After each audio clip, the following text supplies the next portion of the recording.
Okay, so we're back again. This time now I have some cornmeal. So what I'm going to do is reach in with the cornmeal and I'm going to sprinkle it lightly over the bottom of this pan.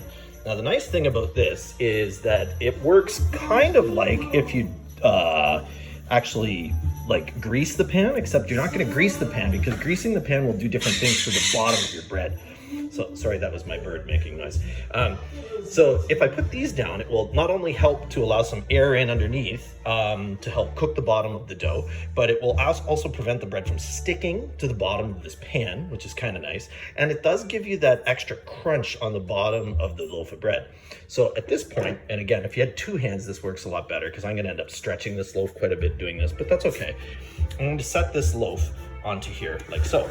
So you'll notice that we've got a reasonable baguette shaped loaf here. It's a little skinny on one end more so than the other, but that's okay. And what you want to do at this point is if you have a sharp knife, again, a serrated knife works beautifully, although they have a special tool called a lame that does this. If you want your bread to look really interesting, what you're going to do once it's finished rising, not yet, is we're going to put some cuts and things in it. So right now, at the point we're at, you've got to let this sit.